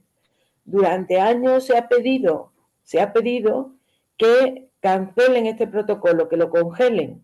Y es que no lo hacen ni ahora mismo, que es tan evidente que Israel incumple flagrantemente con la protección de los derechos humanos del pueblo palestino, es que lo incumple totalmente, ¿no? Luego, quería comentarle a Sausan también. Yo creo que yo he estado en Palestina muchas veces también. Y a mí me ha parecido que la opinión pública israelí está cada vez más volcada a favor de la ocupación, no en contra. Hay una cosa que ha ido ocurriendo y es que los territorios ocupados eran más permeables antes. Ahora están completamente cerrados y además hay indicaciones de que ningún israelí puede entrar allí, que está prohibido. Y son casi, parecen como, ¿cómo se llama? Como pasos de aduana de aeropuertos. Los checkpoints, no es que haya 4 soldados en medio del campo, es que está completamente blindado y es imposible. No hay comunicación ninguna. Y ellos lo que saben de los palestinos, lo saben por los medios de comunicación o saben por las cosas que les dicen a ellos, pero no por experiencia personal. Yo creo que los judíos antisionistas tienen un movimiento fuerte, pero fuera de Israel. Dentro no. Dentro están perseguidos, como Ilan Pappé y otros muchos que han tenido que salir de allí, porque en Israel es que Michel Warshawski también cuenta la experiencia, ¿no?, de que su hijo se cambiaba de acera. No quería que lo relacionara con defensores de los derechos de los palestinos, ¿no? Y, en fin, yo eso a lo largo de los años lo que he ido viendo es que es cada vez más, ¿cómo se dice?, insensible la opinión pública israelí. Bueno, lo último es que Al-Haaretz, que es el periódico que daba información más comprometida, más de izquierda, más que hablaba de los palestinos, y el Haaretz le ha dicho Netanyahu que lo va a boicotear. No va a haber ningún tipo de ayuda pública para el Haaretz. Así que, bueno, también hay un corte de la opinión, de la libertad de expresión muy grande en Israel. Esto no lleva a nada bueno. Yo pienso que solución de 2 estados, pues no lo sé. Yo creo que Israel se está destruyendo a sí mismo. Gracias, Cristina. No soy yo el final del tiempo, ni parece que se me yo a mí decirlo de 30 segundos. Adelante, Sausa. Sí, perdón, pensaba que tenía el micro Isa, silenciado y me no lo tenía despido. abierto. Feliz día. Feliz día, Nelson. Gracias. Adiós, Tengo Nelson. que almorzar. Gracias. Chao. Venga, hasta luego.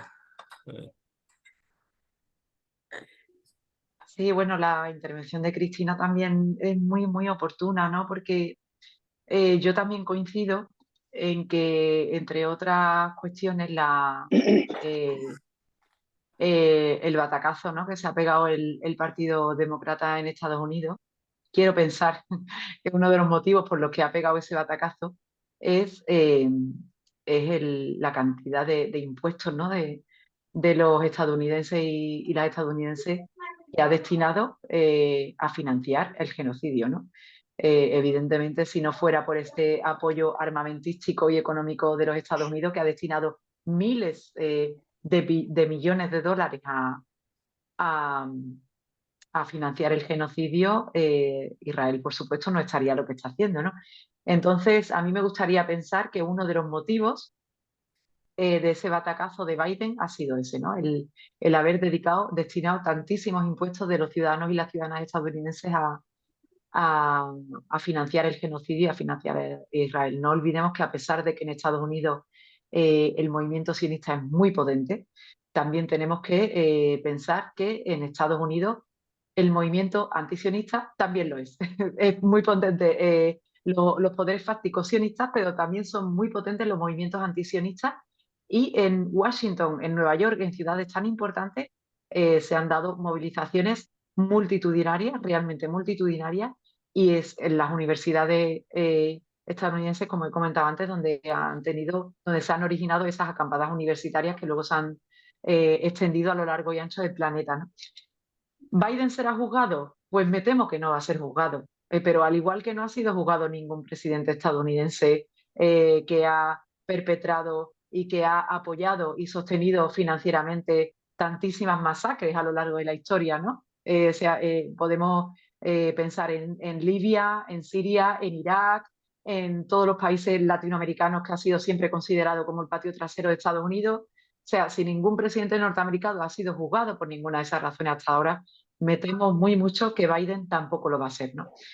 En cuanto a la decisión de la Corte Penal Internacional de detener a Netanyahu si traspasa la frontera de Israel, dependiendo de en qué país entre o no entre, bueno, esto al final pues no va a tener ninguna consecuencia para Biden, porque Biden evidentemente no va a viajar a ningún país en el que pueda ser detenido, y hay países a los que no va a ser detenido, que sí va a poder seguir viajando, como por ejemplo el caso de Estados Unidos, ¿no? Pero bueno, es una decisión desde mi punto de vista, y esto es algo mío personal, más simbólica que otra cosa, que luego no tiene efectos reales. Pero bueno, está ahí, ¿no? Es algo que está ahí y que hay que tomar en consideración, y que es un movimiento que hasta el día de hoy quizás era impensable para cualquier presidente o primer ministro israelí, era impensable para la opinión pública internacional que la Corte Penal Internacional pudiera establecer una medida de este calibre, ¿no? Aunque luego a efectos prácticos no va a tener ningún significado, pero ya de por sí dice mucho, ¿no? El hecho de que sea el primer ministro israelí que sufre una condena de este calibre. En cuanto a los derechos humanos y la legislación internacional, los derechos humanos y la legislación internacional evidentemente no se cumplen. O sea, lo estamos viendo no solamente en Palestina, ¿no? Lo estamos viendo en muchos otros casos del mundo, ¿no? Los derechos humanos y la legislación internacional solamente se cumplen para Occidente y a interés de Occidente. Pero cuando nos salimos de Occidente, no tiene ninguna validez, ¿no? Son papel mojado, por desgracia son papel mojado, ¿no? Y en cuanto a lo que comentabas de que la sociedad israelí está cada vez más a favor de la ocupación en lugar de en contra, pues sí, seguramente sea así, porque tenemos que tener en cuenta además que tú que has estado ahí, Cristina, la sociedad israelí es una sociedad que desde que nace, desde los recién nacidos, desde que nace allí la gente, eh, reciben una educación y reciben una educación, y a todos los niveles de su vida, socioeconómico, político, cultural, educativo, todo lo que nos podamos imaginar, en todas las instancias que nos podamos imaginar. Ellos crecen con esa ideología sionista, ¿no? Entonces es muy fácil para cualquier israelí caer en esa trampa, ¿no? Y caer en la trampa de pensar que realmente los palestinos, como decía el ya exministro de guerra Yoav Gallant, que en uno de los primeros días del genocidio decía que los palestinos no son seres humanos, son animales humanos, ¿no? Entonces yo me atrevería a decir que la gran mayoría de los israelíes, o muchos de ellos, piensan que los palestinos no son seres humanos, que son animales humanos, porque así es como les han educado, ¿no? Entonces, bueno, y efectivamente yo creo que la sociedad israelí, también lo decíamos al principio, es una sociedad fallida. Israel es un Estado fallido que al final va a terminar cayendo por su propio peso. Y perdóname, Cristina, si no me alargo con esto, pero es que es un tema que hemos tocado así un poquito también al principio. Gracias. Arturo. Hola, buenas tardes. Muchas gracias por tu información, Samsung. Bueno, no sé cómo se lo he pronunciado. Mi pregunta era sencilla.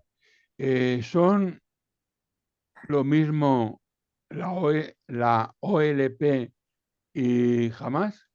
¿O la has olvidado Hamas a la OLP? ¿O la OLP era otra cosa? Bueno, explícame.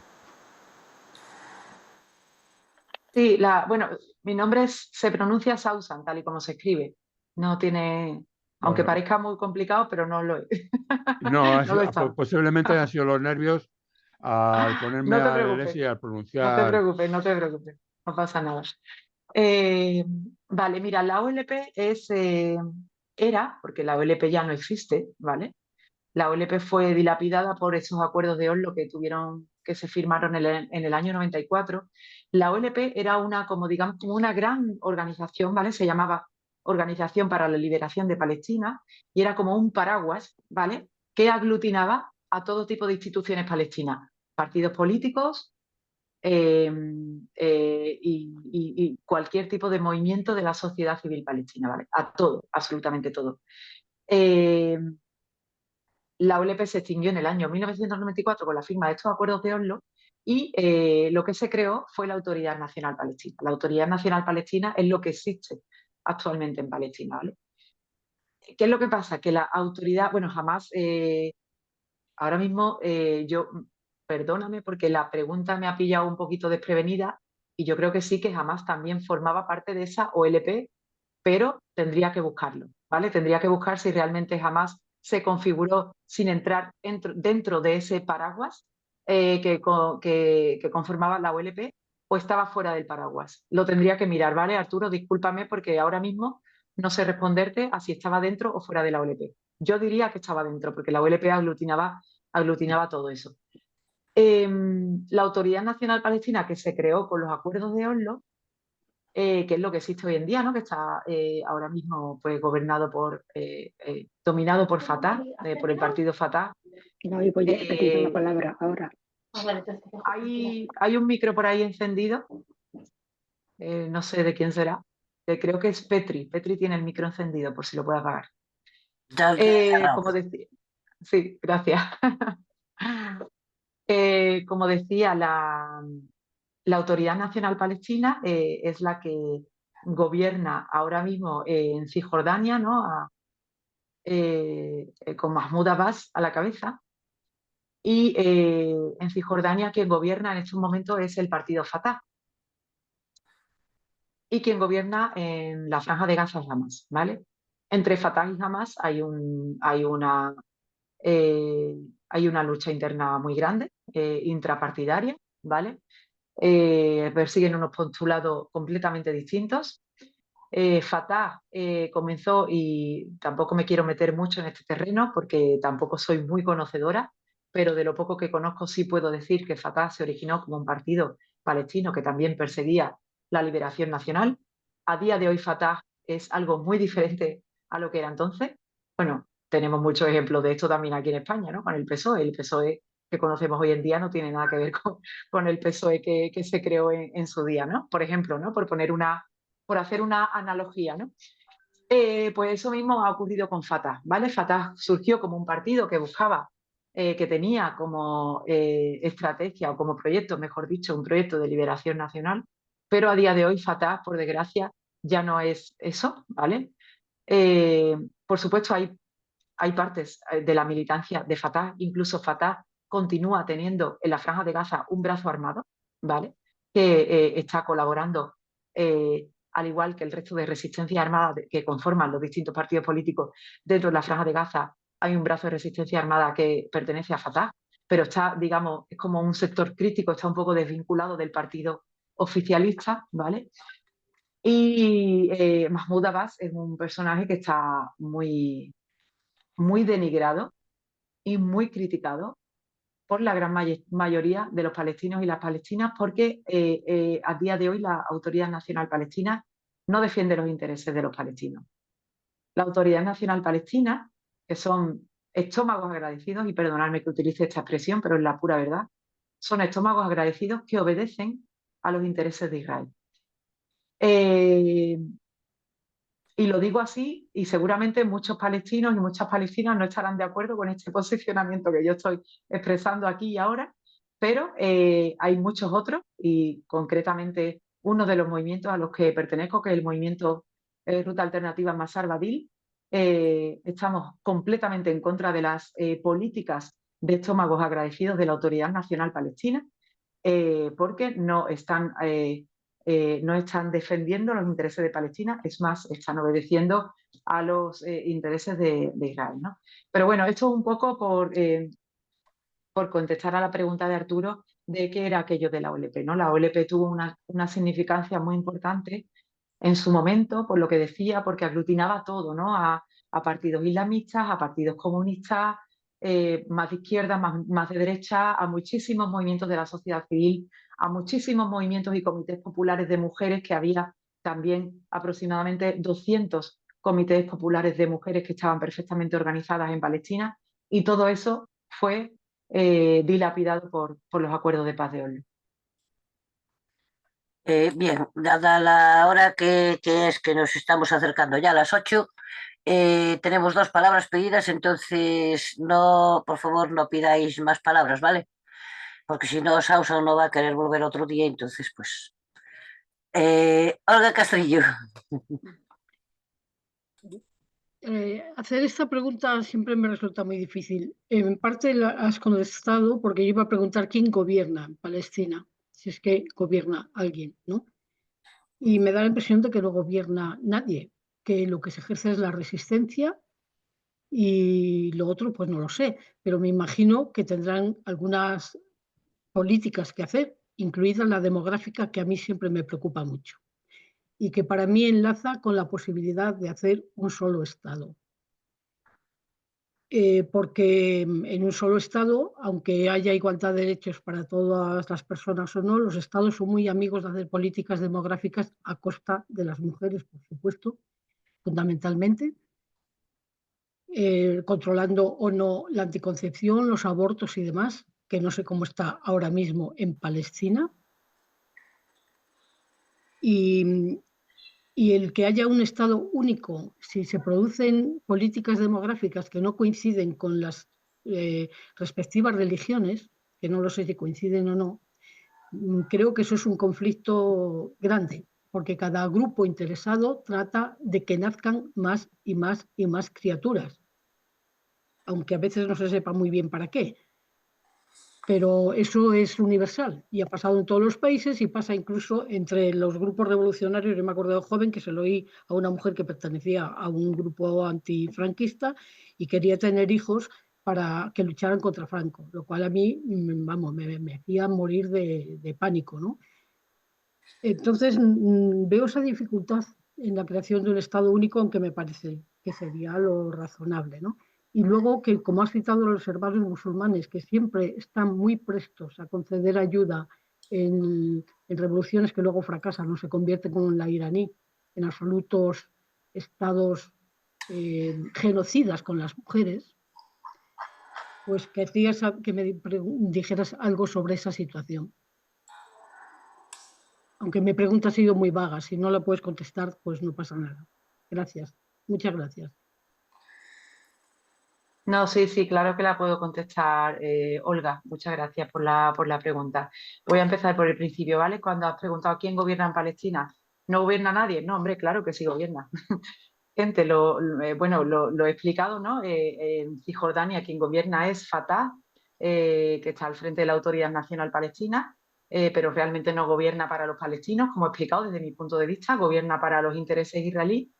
Y además las parcelas de gobierno que tiene la Autoridad Nacional Palestina son muy escasas, no controlan prácticamente nada, más allá de ciertas cuestiones comerciales y poco más. Y en cuanto a la Franja de Gaza, quien gobierna es Hamás. O sea, ahí no cabe absolutamente ninguna duda. Hamás ganó las elecciones en toda Palestina, no solamente en la Franja de Gaza, sino también en Cisjordania. Hamás ganó unas elecciones democráticas en el año 2007, pero Occidente no estaba dispuesto a que fuese un grupo islamista quien gobernara en Palestina. Entonces, al final, a la situación que se llegó fue a que Hamás gobernaba en la Franja de Gaza y Fatah, que se supone que es de corte más occidental, gobernara en Cisjordania, ¿vale? Con eso, con respecto a la primera pregunta. En cuanto al tema demográfico, me parece súper interesante porque creo que nunca me han preguntado por eso. Sí que es cierto, yo no sé cómo ha sido la experiencia en otras luchas con respecto a este tema, la verdad lo desconozco totalmente, pero sí que es cierto que ahora mismo, como política demográfica, como una política demográfica que establecen los distintos partidos palestinos, no existe el tema de la cuestión de tener hijos. Sí que hay una creencia popular, una creencia, no me atrevería a llamarlo creencia, no sé cómo lo llamaría, pero sí que hay una connotación, por decirlo de alguna forma, popular, que piensa que cuantos más hijos se tengan, son más hijos que están prestos a realizar la revolución, ¿no? Y cuanto más hijos se tengan, pues llegarán a conformar más filas en esa resistencia, ¿no? Resistencia que no tiene por qué ser armada, vamos, que puede ser resistencia pacífica, porque en Palestina ya solamente el hecho de existir es resistir, ¿no? Como hay un libro por ahí que se llama Existir es resistir. Pero no hay una política como tal. A día de hoy, que yo sepa, no hay una política, no hay una directriz política o unas políticas definidas desde las instituciones que digan que las mujeres tienen que parir X número de hijos y tal y cual. De hecho, según la zona en la que nos fijemos dentro de la Palestina histórica, vemos cómo hay zonas donde, sobre todo en el mundo rural, donde todavía hay un alto porcentaje de partos de hijos y de hijas, y luego en zonas que son menos rurales, pero vamos, esto pasa en Palestina y pasa en el mundo mundial, vamos. En zonas donde son menos rurales, pues el número de hijos es menor y la tendencia es que va siendo cada vez menor. Decías que lo que te da un poco de miedo es que si se configura un solo Estado donde caben todos los grupos religiosos posibles, se van a establecer políticas demográficas. Yo no lo sé, la verdad, lo desconozco, no lo sé, no tengo ni idea, sinceramente.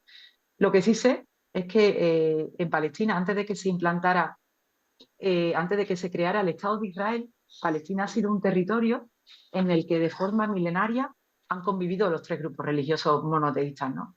Cristianos, musulmanes y judíos. Es verdad que a lo largo de los siglos hemos visto como el movimiento musulmán es el que ha tenido una mayor implantación en las últimas décadas, pero siempre ha habido una coexistencia pacífica entre las tres regiones. Yo no sé si esto va a suponer un problema en el caso de la creación de un solo Estado, pero si realmente es un Estado que persigue la democracia y la igualdad de derechos de todas las personas, no tendría que ser así, ¿no? A lo mejor estoy pecando un poquito de ser utópica o idealista, pero si realmente se configurase un Estado democrático, y sin olvidar que la religión no es el conflicto, sin olvidar que la religión no es el conflicto, que aquí no estamos hablando de un conflicto de religiones, que aquí estamos hablando de un sistema colonial basado en intereses económicos y geopolíticos. En ningún momento estamos hablando de que se trate de un conflicto religioso. Creo que eso no va a suponer o no debería suponer un problema. El tema de las políticas demográficas que comentas, y ojalá que no me equivoque. Y discúlpame que no me extienda más porque es un tema que no tengo estudiado, la verdad.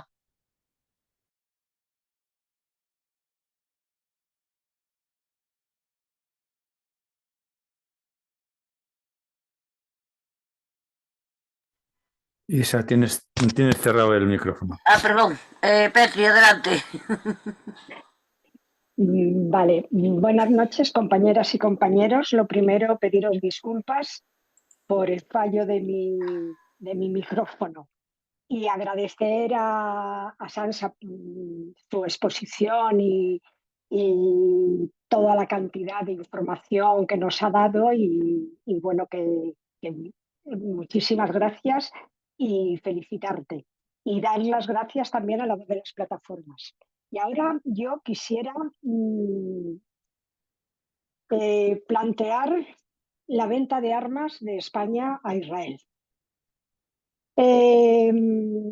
España, junto con Irlanda y Noruega, reconoció al Estado palestino, si mal no recuerdo, en mayo de este año.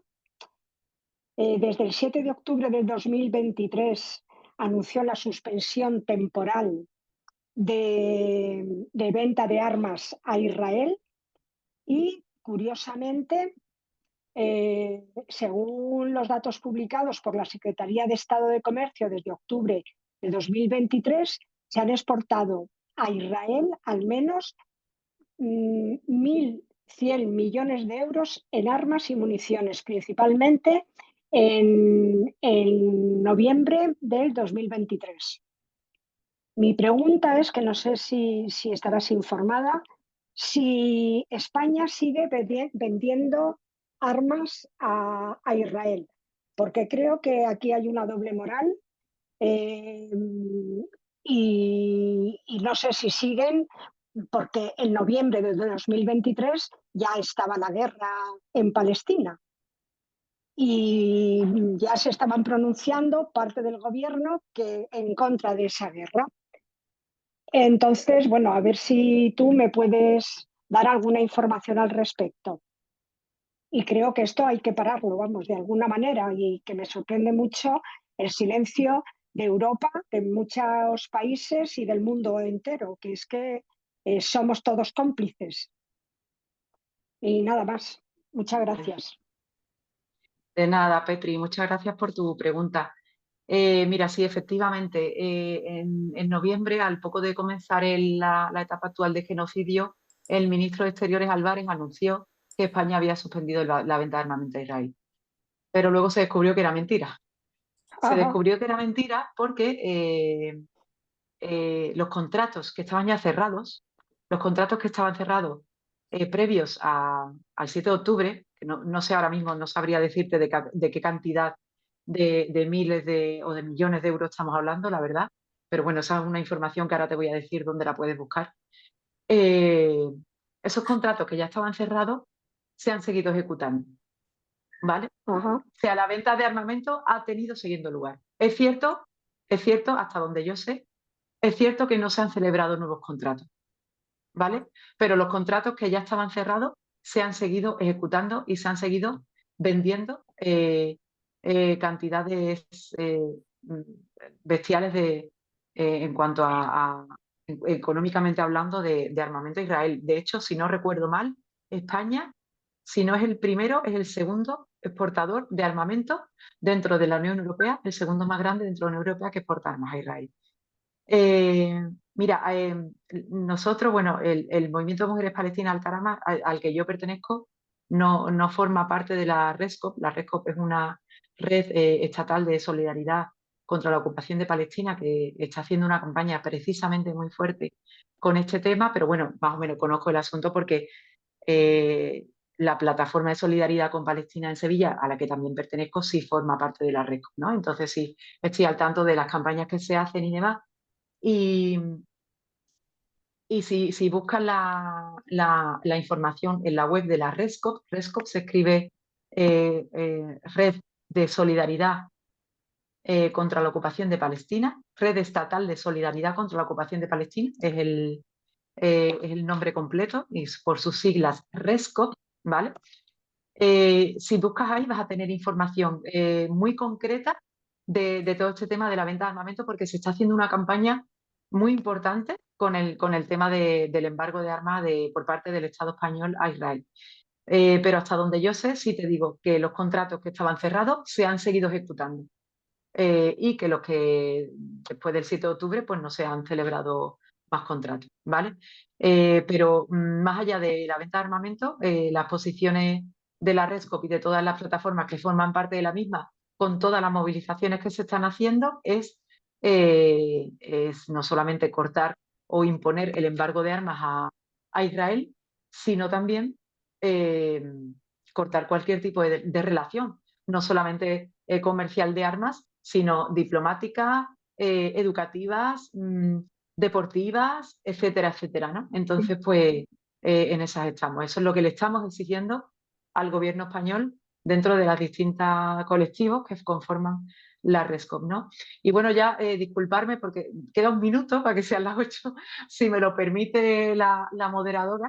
He hablado muy poquito de las mujeres palestinas, me hubiera gustado tener más tiempo, por supuesto, si queréis podemos continuar esta conversación en otro momento, pero me gustaría decir bueno, que Al-Karama es un movimiento de mujeres palestinas en la diáspora, vamos, o sea, la mayoría de las mujeres que conformamos el movimiento o bien somos nacidas fuera, pero de origen palestino, o bien son palestinas de nacimiento, pero han tenido que exiliarse. Y uno de nuestros grandes objetivos como mujeres palestinas es el de eh, dar a conocer el importantísimo papel que han tenido las mujeres palestinas a lo largo de la historia de la liberación del movimiento de liberación por Palestina, ¿no?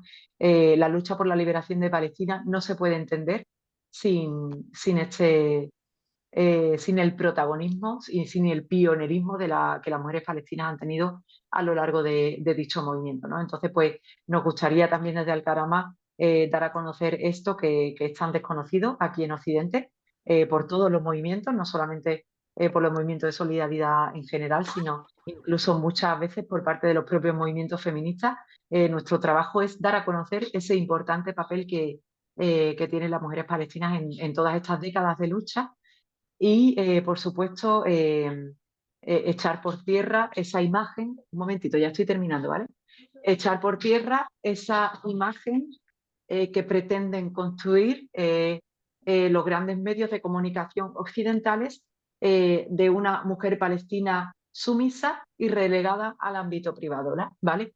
Esto es absolutamente falso. Las mujeres palestinas están en primera línea de la lucha en todos los ámbitos educativos, culturales, institucionales, económicos, etcétera, etcétera, ¿no? Entonces, bueno, disculparme que haya hecho este breve resumen al final ya cuando estamos terminando, pero no quería despedirme de vosotros y de vosotras sin por lo menos introducirlo brevemente. Muchas gracias. Muy bien, muchas gracias, Ausan. Una cosa antes de nada, porque mira, me han pasado una pregunta, pero yo me he perdido con la pregunta. Entonces voy a dejarle que esa persona te haga única y exclusivamente esa pregunta. Pero nada más, ¿eh? O sea, vamos, medio minuto. Adelante.